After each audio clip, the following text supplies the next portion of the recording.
Mupenda is 13 years old and attends the 6th grade of an elementary school. He likes going to school, but he is not doing well. Mupenda used to live in a small village where there was a terrible war. One day, he went to the river with his little sister to fetch water. Suddenly, they heard the crackling of bullets. Mupenda and his little sister had to run back home. Mupenda's mother decided to leave the village and moved with her 6 children to a town she thought was safer. But there too was war. So they had to move again, a larger city where they live today.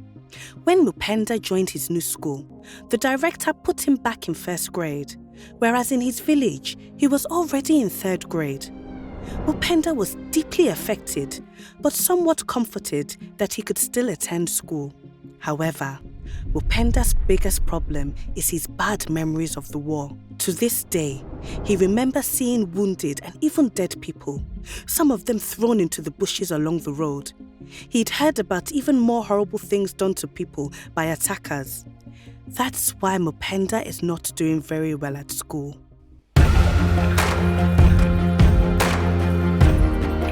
Mupenda's story illustrates how children are amongst the most vulnerable in humanitarian crisis. Providing them with a safe passage to school and a protected place to receive an education is critical to their current and future well-being.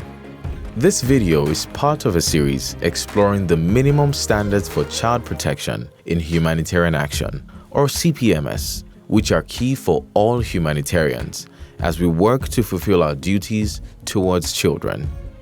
In this video, we look at Standard 23, Education and Child Protection. In disaster and conflict-affected areas, there are many links between child protection and education. Children who are out of school are more vulnerable to protection risks. Conversely, child protection concerns can prevent children from accessing education and decrease their educational outcomes. By strengthening collaboration between education in emergencies and child protection actors, we can build stronger, more effective programs that help mitigate protection risks and improve educational outcomes for every child. One such experience of collaboration has been implemented by the Save the Children Egypt Country Office in the Greater Cairo area.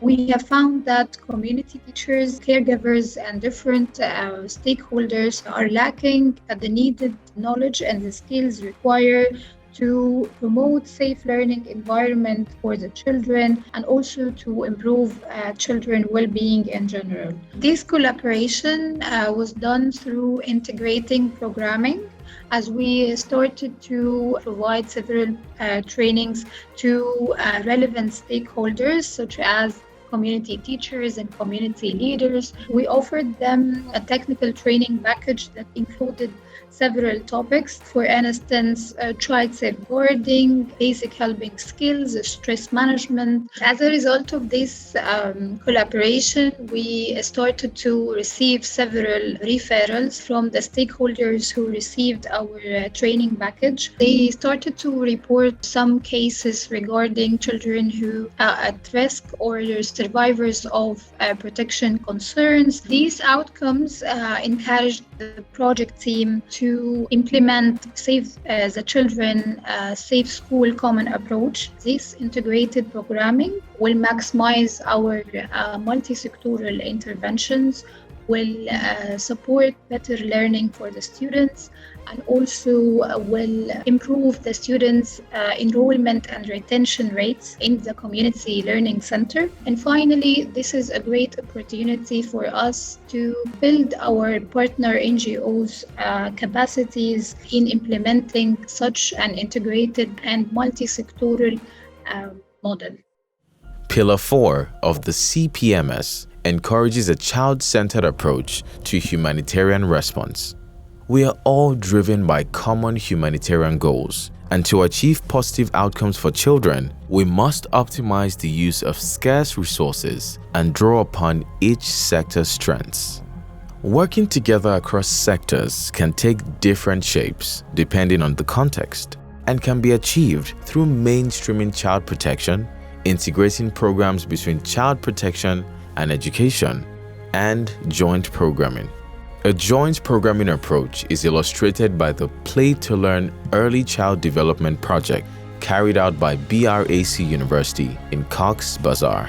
Our main focus on early child development, this type of intervention for, 0 to 6 years cohort. Due to, high population density in camps and the makeshift nature of shelter, women and children are vulnerable to abuse, violence, also trafficking. After, discussing with the education sector, the practitioner of the child protection and the practitioner under the education sector, we sat together, we talked to each other and identified the issues and problem and how we can work together. We have decided to design the intervention, implement the intervention that is below 6 years. On the other hand, education sector started working 4+ children and onwards in the learning center.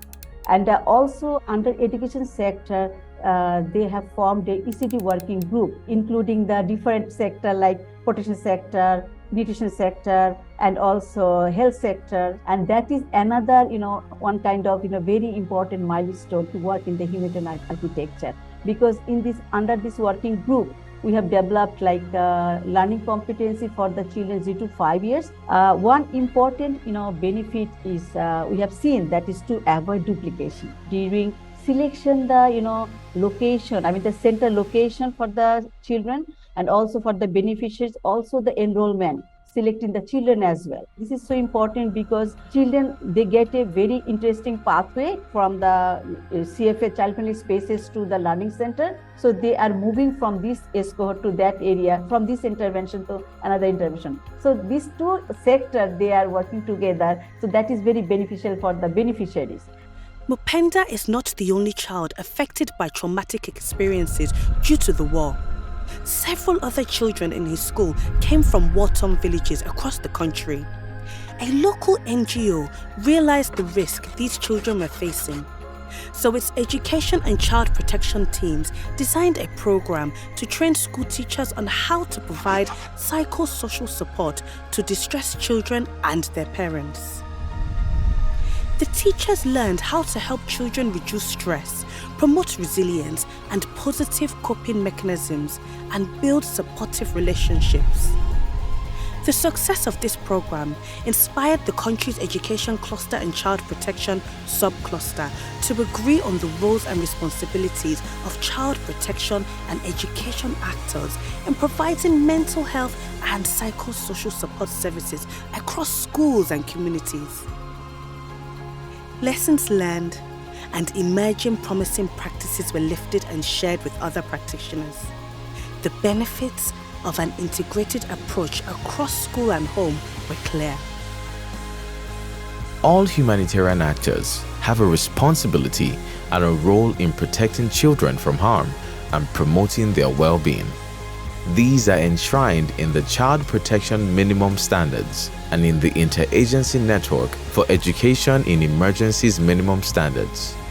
Using tools like these, discussing shared goals, and working with colleagues across sectors will help us take important steps towards a safer world for every child. Protecting children lies at the heart of humanitarian action.